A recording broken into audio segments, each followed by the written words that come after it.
कुलस्वामिनी श्री नागाई मातेचे मंदिर दरवर्षी या मंदिरात महाशिवरात्रीच्या यात्रेनिमित्त सकाळपासून मातेच्या दर्शनासाठी भाविकांची मोठी गर्दी केली होती। दिवसभर भाविकांच्या लांबच लांब रांगा लागल्या होत्या। यावेळी आज दिवसभरात जवळपास 60 ते 70 हजार भाविकांनी मातेचे दर्शन घेत आशीर्वाद घेतले। तसेच यावेळी साक्री पोलीस ठाण्यातील सहाय्यक पोलीस कर्मचारी यांचेही मोलाचे सहकार्य लाभले, अशी माहिती नागाई मंदिराचे मठाधिपती महंत 1008 प्रणव गिरीजी महाराज यांनी दिली। नागाई माता मंदिर तीर्थक्षेत्र येथील महाशिवरात्री निमित्त मातेचे दर्शन घेताना भाविकांच्या रांगा लागल्या होत्या।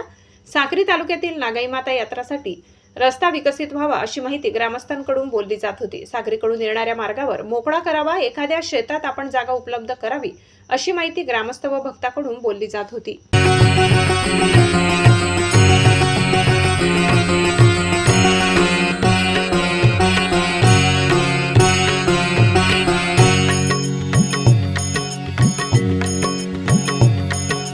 जय देवी नागाई माता, तुझे चरणी आलो सांभाळी आता।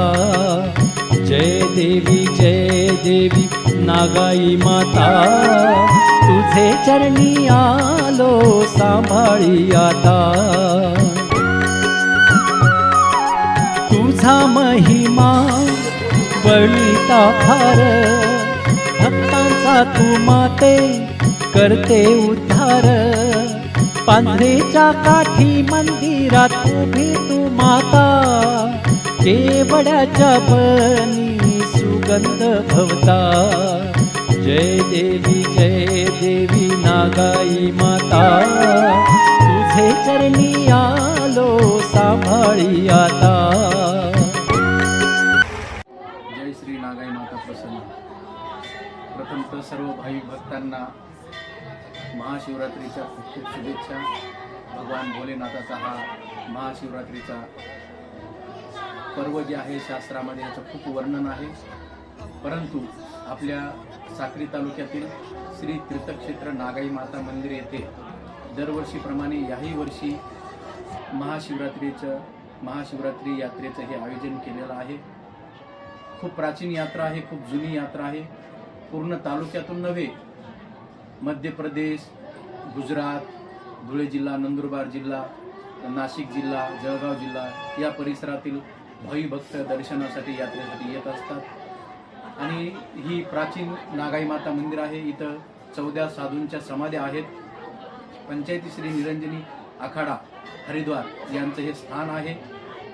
अनेक साधू संतांच्या समाध्या असल्यामुळे ही निरंजनी आखाड्याची परंपरा आहे, गादी परंपरा आहे आणि संन्यासी परंपरा आहे। इथं जो कोणी इथं गादीवर बसल तो संन्यासी ब्रह्मचारीच राहणार, अशी ही जुनी परंपरा आहे।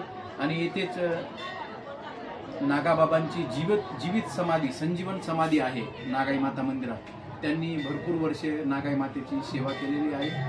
अशा प्रकारचं हे महाशिवरात्रीचं पर्व जे आहे, तुम्हा सर्वांना भगवान भोलेनाथांचा खूप खूप आशीर्वाद।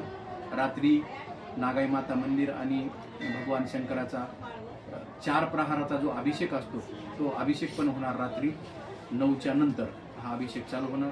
पुनश्च तुम्हा सर्वांना महाशिवरात्रीच्या खूप खूप शुभेच्छा आणि भगवान भोलेनाथाचा आणि श्री नागाई मातेचा खूप खूप आशीर्वाद पूर्ण भाविक भक्तांना। जय श्री नागाई।